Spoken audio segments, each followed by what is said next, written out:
Olá, vamos falar da primeira teoria quântica bem formulada, muito bem formulada.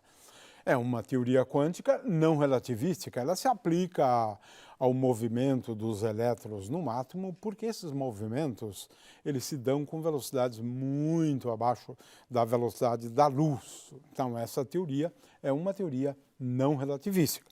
Essa teoria é a mecânica quântica. E a base da teoria quântica, a rigor mesmo, é a equação de Schrödinger.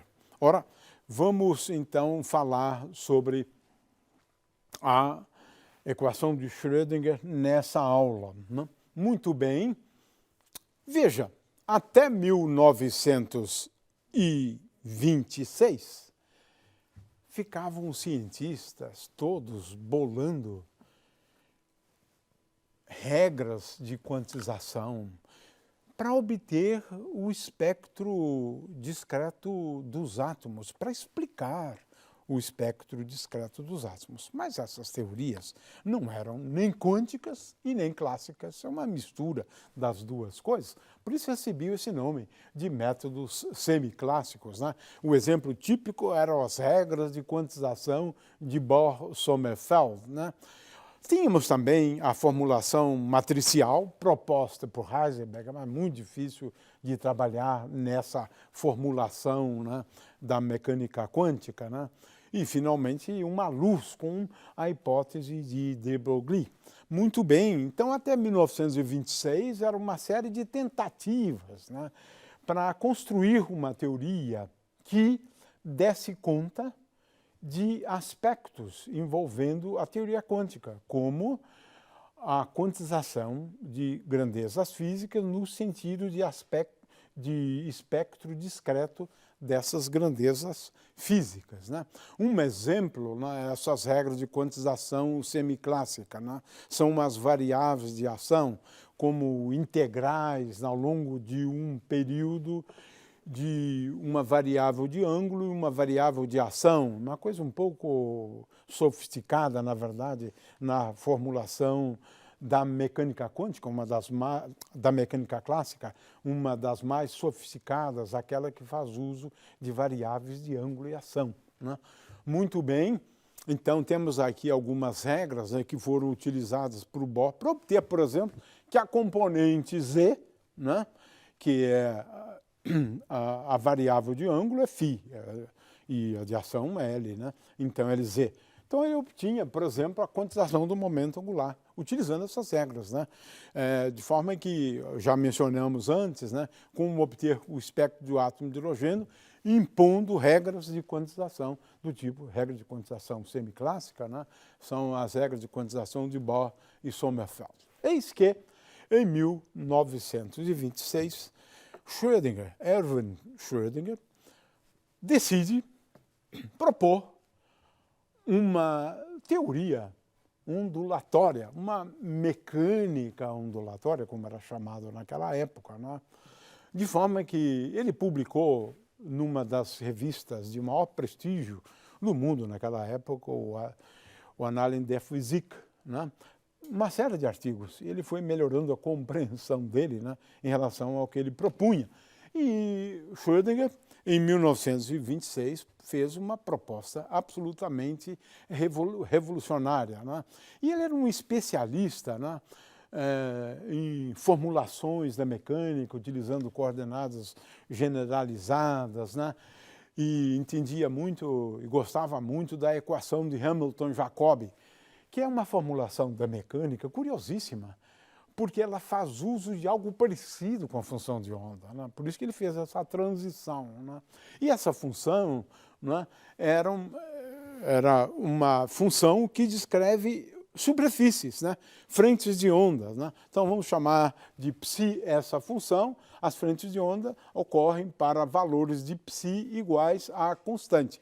A trajetória das partículas são sempre perpendiculares às frentes de onda, nessa formulação, de forma que aqui você começa com algo que depois você vê que, de fato, pode ser a função de onda num determinado limite, né? Muito bem, então, sem mais delongas, né, a gente, então, vai agora apresentar uma espécie de justificativa, né, para a equação de Schrödinger. Muito bem, ele então propôs a mecânica ondulatória, né, propôs uma equação de ondas, são as ondas de matéria, né, e ele logo percebeu, isso está num dos artigos dele, né, que nessa nova formulação, né, a gente deve abandonar as ideias de posição do elétron e trajetória do elétron.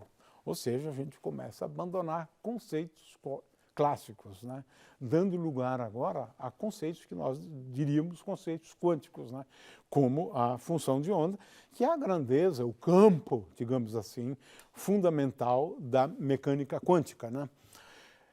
E ele disse, se essas ideias de trajetória, posição não forem abandonadas, permanecerão contradições, porque não dá, né, para você ter uma teoria dual, né, na qual você possa manter esses conceitos, né.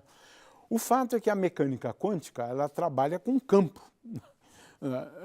esse campo psi, né. E é claro que a mecânica quântica relativista também trabalha com outro campo, né? Por exemplo, o campo do elétron, mas agora um campo mais complicado, porque é um campo que tem 4 componentes que satisfazem a equação de Dirac, então é uma coisa mais complicada. Na teoria quântica de campos, você associa ao fóton um campo também, que a gente chama de AMI. Na verdade, esses são os potenciais vetor e elétrico, né? Porque eu tenho 4 campos, né, 4 componentes desse campo, né. Muito bem, a hipótese de Broglie a gente vai utilizar logo em seguida, né, para justificar. É uma outra maneira, porque a gente não vai começar com as equações de Hamilton-Jacobi, né, porque precisa começar tudo. Vamos por um outro caminho que hoje se encontra muito na literatura, né. Ou seja, vamos pensar aqui na hipótese de Broglie. A ideia é o seguinte, se eu tenho uma partícula de momento P, eu devo associar a ela um comprimento de onda lambda, lambda igual a H sobre P. Se eu tenho uma partícula de energia E, eu devo associar a ela uma frequência onde a frequência é igual a H é a constante de Planck. Veja como a constante de Planck agora está sempre conosco, em todos os momentos. É a constante fundamental da teoria quântica, né? Portanto, eu posso escrever P como sendo igual a K cortado vezes, né, o vetor de onda K, o vetor de onda da onda, que indica para onde a onda se propaga, e energia igual a H cortado vezes a frequência angular da onda, né? E agora a gente faz assim. A gente começa com uma onda se propagando, por exemplo, na direção positiva do eixo x, né? E essa onda ela é escrita como A vezes E elevado a menos I ômega t menos kx. Lembrando que E elevado a menos I ômega t menos kx é igual a cosseno de ômega t menos kx menos I seno de ômega t menos kx, né? É mais para escrever, porque na mecânica quântica a gente usa muitíssimo o conceito de números complexos, né, e funções, né, de números de variáveis complexas, né? Muito bem. Então vamos lá, né? Veja, se eu derivar, né, psi uma vez, né, e usar aquela relação anterior, né, entre a frequência angular, né, e a energia, eu vou obter isso aqui. IH cortado vezes d psi dt igual a E vezes psi de x e t. Ou seja, IH cortado d dt de psi é igual a E vezes psi de xt. Como é que eu faço isso? Aqui eu tenho uma onda cuja frequência angular é ômega e o comprimento de onda é tal que K é igual a 2π sobre lambda. Então, K é o vetor de onda. Ora, utilizando essas relações, eu obtenho isso, que I vezes H cortado ddt de psi igual a I psi. Agora, se eu fizer a mesma coisa, derivando duas vezes psi, como eu tenho aqui desse lado, e multiplicando por H cortado ao quadrado, tomando o sinal menos, se eu derivar psi duas vezes e utilizando aquelas relações aqui, né, anteriores, né, H cortado vezes ômega é igual a energia e P igual a H cortado vezes K, né, o que a gente então acaba encontrando? A gente acaba encontrando essa relação aqui, essa relação. IH cortado vezes D psi dt é igual a menos H cortado ao quadrado sobre 2m vezes D2 psi dx2. Olha só, eu só fiz duas hipóteses. Que eu tenho uma onda se propagando, de frequência bem definida, né, de comprimento de onda bem definido, né, e agora derivando e comparando a frequência angular com energia e o K com o momento, eu obtenho essa relação. O que essa relação, na verdade, está me dizendo? É que eu tenho a energia igual a P2 sobre 2m, porque essa é uma outra coisa que a gente quer, né, na descrição de uma partícula, que a energia dela seja igual a P2 sobre 2m. Para conseguir isso, né, eu tenho, portanto, essa relação. E essa relação aqui, envolvendo derivadas, é, na verdade, a equação de Schrödinger em uma dimensão. Eu só tenho duas coordenadas, né, a x e t, nesse caso, né?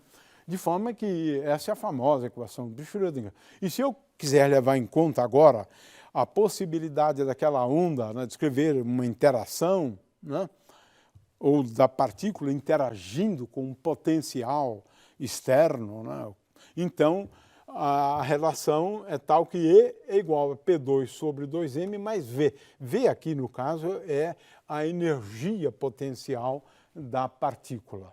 Então, a equação de Schrödinger em uma dimensão é esta, IH cortado d psi dt igual a H cortado sobre 2m, com sinal menos d2 psi dx2, mais V de xt, eventualmente, né, psi de xt.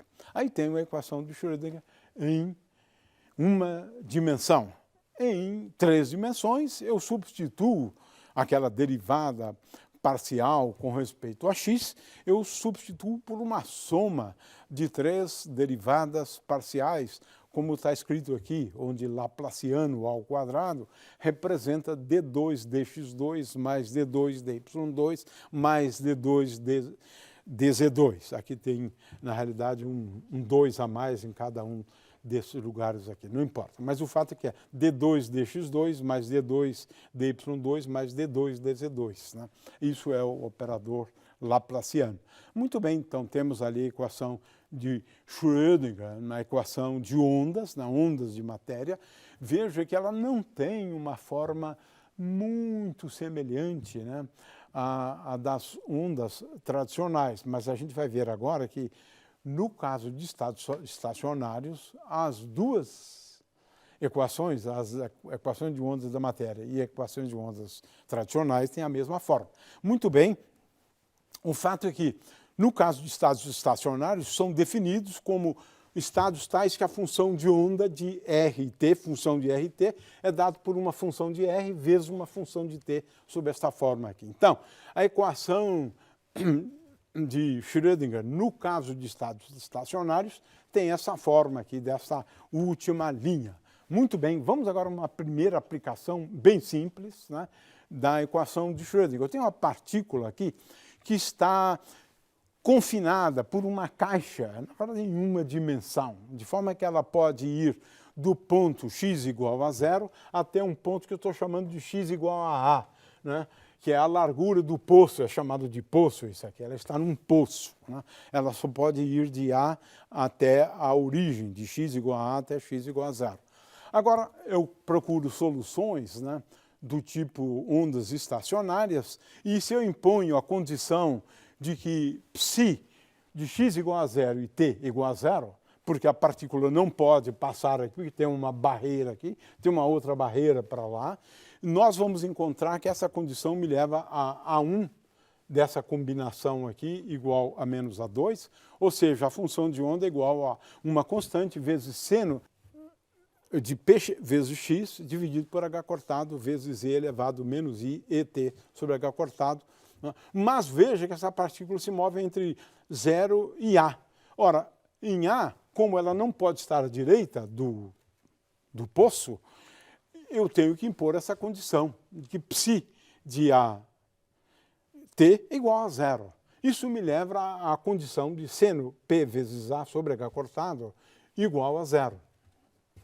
Ora, significa que, curiosíssimo, o momento é uma grandeza quantizada quando uma partícula está no interior de uma caixa. Estou falando agora de uma caixa em uma dimensão só. Ela vai e volta, né?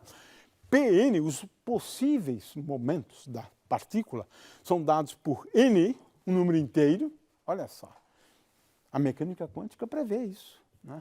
Ela é confinada e ela me leva a valores que o momento da partícula é quantizado no sentido usual das moedas, n vezes o quanto de momento, que nesse caso é π vezes h cortado dividido por A. E agora a energia, que é Pn ao quadrado sobre 2m, também é quantizada no sentido de um espectro discreto. Ela é n ao quadrado vezes E0. Né? E0 é a energia do estado fundamental. Então agora, veja, o espectro é discreto. É n ao quadrado. Né? Para o valor 1 é E1, para o valor 2 é E2, para o valor 3 é E3. E E3 é igual a 9 vezes E1. E2 é igual a 4 vezes E1, veja que é quantizado. Né? Muito bem. E o que é curioso é que a gente descobre que a função de onda agora é dada por essa expressão. O módulo da função de onda é igual a 2 sobre A vezes seno ao quadrado e nx sobre A. E olha só o que a gente encontra aqui. Né? A função de onda, no caso mais simples, para n igual a 1 está aqui em vermelho, para n igual a 2 está em amarelo, para n igual a 3 em verde, né? Para n igual a 5 nessa cor aí roxa. Né? A densidade de probabilidade, veja só, mostra que a partícula tem, no caso de n igual a 1, uma probabilidade muito grande de ser encontrada na metade da caixa. Muito grande. Mas veja que para n igual a 2, ela tem uma probabilidade muito pequena de ser encontrada naquela região. Veja, tem regiões onde ela tem uma probabilidade maior de ser encontrada. É isso que é ilustrado aqui por essa animaçãozinha, né? Onde aqui a gente representa o caso n igual a 1, nessa primeira parte de cima. A partícula tem uma probabilidade muito grande de ser encontrada na metade da caixa. Né? Veja que no segundo caso, ela tem uma probabilidade zero de ser encontrada nesse ponto especificamente. Né? E assim por diante para os outros casos. Veja só como é que agora a mecânica quântica realmente muda todos os conceitos. Os momentos da partícula numa caixa, o momento é quantizado. Isso, só que coisa curiosíssima. É como as frequências no caso de uma corda de um violão, né, que é presa pelas duas extremidades. É a mesma situação. O momento é quantizado. A energia também é quantizada, mas no sentido de um espectro discreto. Energia é igual a E0, no estado fundamental é zero, a energia é igual a 4 vezes é zero, 9 vezes é zero, 16 vezes é zero, 25 é zero. Né? Veja que você tem um espectro que é discreto, mas não é como foi proposto por Planck no caso da radiação, mas a gente sabe por que ele propôs isso no caso da radiação. Vamos agora ao átomo de hidrogênio. Como é que a gente descreve o átomo de hidrogênio? É simples, eu tenho só um próton e um elétron. A rigor, né, eu devo agora explicar, né, alguns níveis discretos, né, do átomo de hidrogênio. Esses aqui são os níveis que estão dentro do espectro visível, né, do átomo de hidrogênio. E esse é o nosso problema, mas é mais do que isso. Né? A gente vai ver. Qual a ideia, então? Voltando, né, para o conceito básico da mecânica quântica, que é a função de onda. A amplitude de probabilidade de encontrar a partícula no estado psi, num ponto do espaço R, num instante de tempo t. Muito bem, então a equação de Schrödinger vai ser escrita para psi.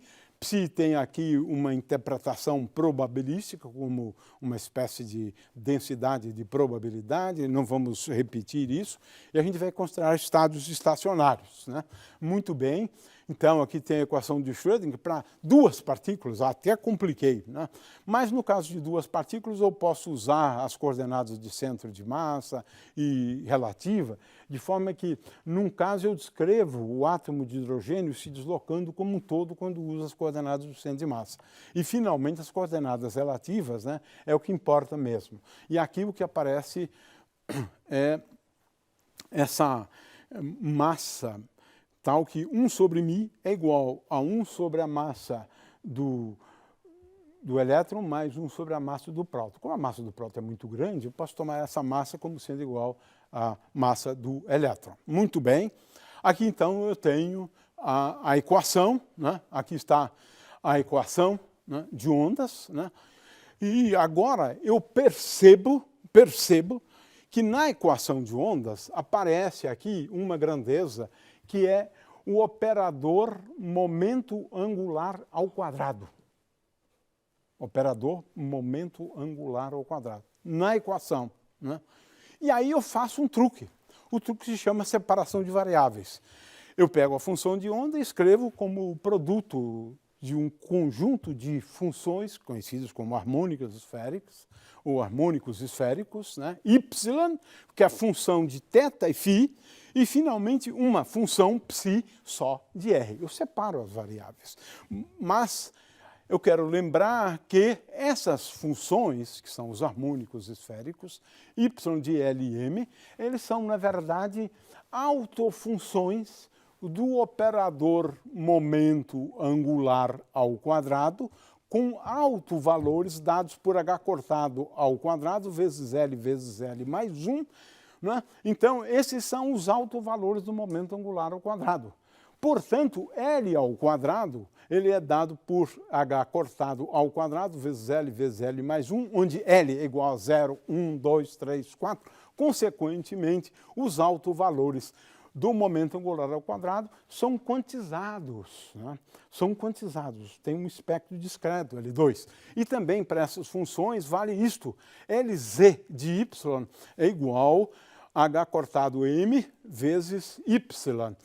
Ou seja, essas funções são autofunções de L2 e de Lz, com autovalores h cortado vezes L mais 1 e h cortado m, onde m varia de menos L até L. Portanto, eu tenho 2 vezes L mais 1 valores de m. Muito bem. Agora, volto lá na equação, já utilizei essa separação de variáveis e para a função psi, agora eu tenho essa equação, que é difícil. A equaçãozinha é complicada, bem complicada, né? Tem que resolvê-la. Mudo as variáveis, mudo a cara da equação, procuro uma solução de uma forma que a gente chama de psi infinito de R' vezes f de R', em psi infinito de R' e elevado a menos R' sobre 2, né? E aí eu caio numa equação para f, e essas soluções, né, são conhecidas como as funções de Laguerre, nos polinômios de Laguerre associados, né, funções só de R, né, a solução. Mas, a partir dali, eu encontro que a energia de um átomo de hidrogênio ela é dada por essa expressão, os possíveis valores do nível de energia. Ou seja, o que o Bohr e Sommerfeld faziam, mas de uma maneira que não correspondia a uma teoria quântica completa, usando ainda o conceito de trajetórias, se concede com a equação de Schrödinger. Eu tenho os níveis de energia. Mas eu tenho mais coisas ainda. Primeiro, que o momento angular ao quadrado é uma grandeza que é quantizada, cujos valores são dados por h cortado ao quadrado vezes L mais 1. A gente vai depois usar isso no caso do estudo da estrutura quântica dos átomos, né? Obtenho também as energias e obtenho que um estado, né, ele pode ser caracterizado pela energia, por L ao quadrado, Lz ou por L. Então, eu faço uma correspondência, um estado de energia para o qual nós temos um número quântico n. N agora é um número quântico para designar o valor da energia do átomo de hidrogênio. Eu tenho aqui o L para representar os possíveis valores de L ao quadrado, momento angular ao quadrado, e um M, né, para representar os possíveis valores, né, da componente Z do momento angular, né. Estamos aqui utilizando não no sentido das moedas, mas agora no sentido da teoria quântica.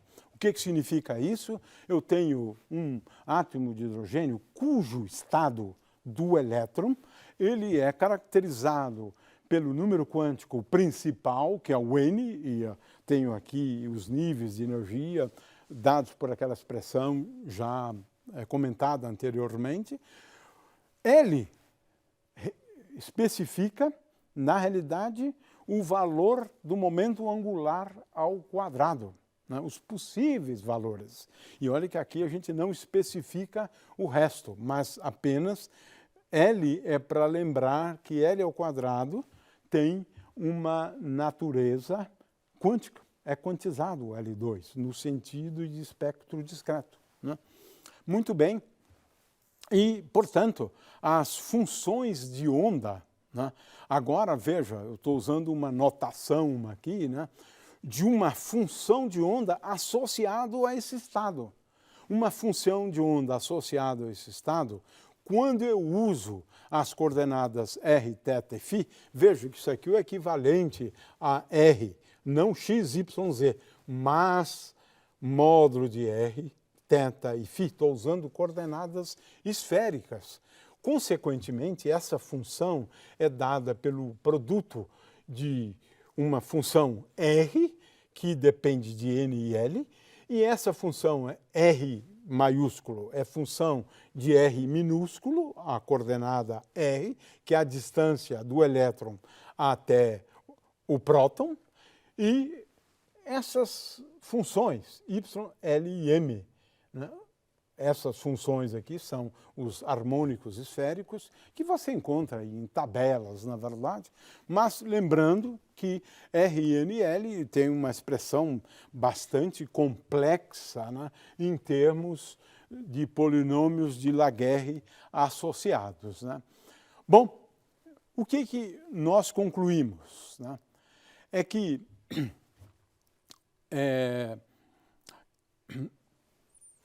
em primeiro lugar, temos como explicar a estabilidade do átomo. Na teoria clássica, o átomo desapareceria em alguns segundos, né? Coisa incrível. Aqui não. Na teoria quântica, o átomo é estável. Por quê? Você tem um nível de energia mais baixo, o estado fundamental. É aquele com N igual a 1. Né? Na verdade, N igual a 1, L igual a 0, né, e Lz igual a 0, né, ou M igual a 0. Esse é o estado fundamental do átomo de hidrogênio. É o nível de energia mais baixo. Não dá para ter uma energia mais baixa do que essa. Isso assegura o seguinte, que o elétron pode fazer transições, né, para os diversos níveis e pode atingir o estado fundamental. Mas ele não tem como ir para um nível mais baixo de energia do que o estado fundamental. Conclusão, ele é estável. E isso é uma explicação nada trivial, mas que a gente consegue utilizando a teoria quântica, né? O átomo é estável, né? Ainda bem, existimos, né, graças a essa estabilidade do átomo, né? Mas é por conta da existência de um estado fundamental.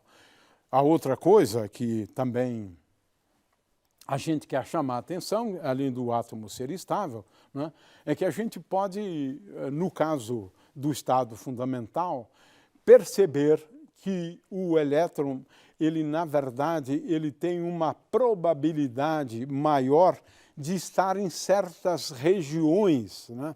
Aqui eu tenho em azul o valor de maior probabilidade, essa órbita na qual o elétron tem a maior probabilidade associado a esse valor de R, na realidade, é a órbita clássica, de forma que o elétron, a órbita clássica do elétron é apenas aquela região do espaço na qual nós temos uma maior probabilidade de encontrar o elétron. Mas, veja que nós temos uma probabilidade de encontrar um elétron que é função da distância, né, entre o elétron e o próton, né? Então, essa é uma coisa que é sempre importante a gente levar em conta, né? Esse gráfico aqui não é de R10 ao quadrado, mas é de R2, o elemento de volume, na verdade, por isso que ele é probabilidade de ele ser encontrado bem no núcleo, no centro, junto com o próton, é igual a zero, né?